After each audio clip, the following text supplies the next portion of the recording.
Finally, EFCC have summoned courage, take the bold step, take the bull by the horn regarding Reda Blackman's case, coming out on their official handle by telling us the crime so far committed and the reason why VDM is being held hostage in their custody. Now, according to them, they said for several occasions they have reached out to VDM that there's a case he must answer to. Through Reda Blackman address that they know. And all this while, VDM has never in any way responded to it. Whether right or wrong, we are not aware of it until VDM is released. So according to information, let me read carefully so that we will understand. After that, we will now try to see the difference between what BBC Pidgin said yesterday, which they eventually debunk, and the one where they eventually bring come out. EFCC's case against Martin Vincent Ose.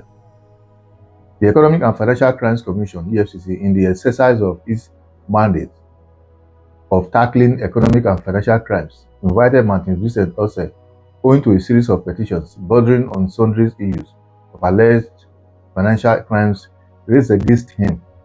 He refused to show up in spite of several invitations sent to him through his known addresses and medium of communication. The petition pertained to grave allegations of financial malfeasance, which cannot be ignored by the Commission. It is needful to admit that the Commission is aware of several unguided attacks of the suspect against its operations. While such conduct is condemnable, his arrest was not informed by such attacks. The relevant law enforcement agencies will be allowed to look into them. The FCC has a lawful right to hold Ose in custody like any other suspect being investigated by the Commission. The appropriate remand order was obtained in this regard. He's been offered an administrative bail and will be released after fulfilling all the bail conditions.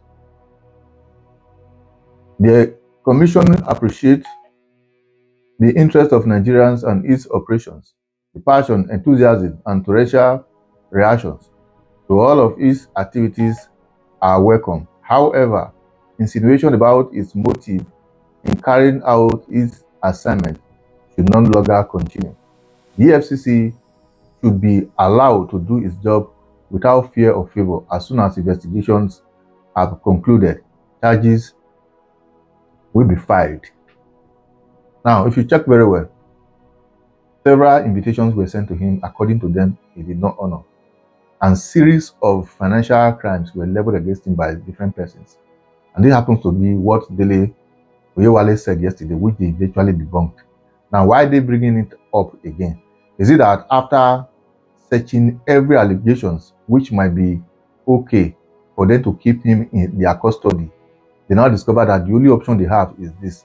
Or rather, those who really wrote against the VDM were trying to remove their name from it. In the process of doing that, they might soil EFCC the more. And as a result of that, they decided and be left with no choice rather than to come out the way it is from the onset. Now, I believe VDM is not a lawless person. I believe he's a law-abiding person. Even if he's not there in person, he has several lawyers representing his interest. Now, one will expect, if truly the same address is residing at the moment is where you sent it to, I believe he would have seen the need to honor the invitation. Now, one thing I would like EFCC to study carefully, so long as you are owing to the fact that he's not being arrested simply because of those things he's been saying on social media, that are not fit and all those things.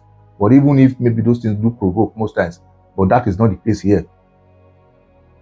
Why didn't you copy the lawyer as well? Or is it not in your right to copy the lawyer? Because if these things, VDM truly gets some of those invitations, I don't think VDM, who is always telling people to obey the law, will be the one to disobey it. Recently, he moved from his former location to a new one that he's staying at the moment, simply because MC Jollof wrote his address, one of the petitions he posted on social media. As a result of that, he have to relocate to another location. Now, it might just be the old address you guys have is what you have been posting some of those invitation to? Or rather, did you have a concrete evidence that you put a call across to him and he refused to answer and all that? But even if that is the case, so long as you know the address you have been posting all this invitation to, one will expect you go there and arrest him or invite him in any way you can. But this idea of joint operation, DSS, police, EFCC, security men that are not even there to tackle crime, tackle bandits, you now have all the arrangement, bring them together just for one person. Is VDM now that important that you have to join 3 different agencies together just to arrest one person? Now, if that is the case, probably the allegation so far leveled against him is so grievous. That same address, one and they send all those things to, why would I not go wait and why would I not go arrest and there? Why tracing him to the bank? That means the address so far, you guys the right to, the wrong address. Because if not true address, one and the right to, we're not supposed to know the place, we're not supposed to go arrest and there, not the bank. Why the bank? And these are some of the things where they drag GT Bank into this issue at the moment. Because supposing it not happen for GT Bank, people if not they close their account, they break their ATM card and every other thing. So in all and all, I'm not here to defend him, but I'm here to tell you the obvious truth. If VDM, I'm here to tell you the obvious truth.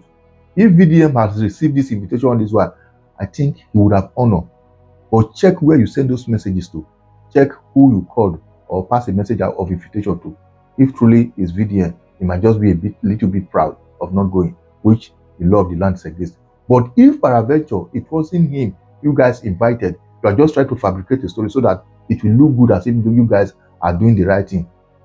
Believe you can hide it from man, but you can't hide it from God. Your conscience matters a lot. You are there today as EFCC. No matter the position you are holding, tomorrow you might not also be there. Another person will be there to judge your case. I will tell people, do unto others what you want others to do unto you. Now, the bail condition, I know it's going to be so difficult, but whether anybody like it or not, VDM will meet it. Let's wait for him and see the next step we are going to take. Whatever it is, I always get back to you. Peaceful coexistence is what we want. Let nobody take the laws into their able hands. But one thing I also want to ask the FCC, if this is what you have on ground before he was arrested, I believe the next following morning, this information would have been made available to the public before even people talking of protesting and every other thing. So what has kept EFCC all this while from writing this or bringing this information to the public? Because if you have it at your disposal that so many persons level so many allegations against him, prepare it down. The moment it comes, the next you release it. It's in our custody. This is what is against him. This is what we are holding him for. But how come it take you how many days now before doing it? Anyway, we are watching. Once again, share and let's create awareness with it and follow the page. Thank you as you do so.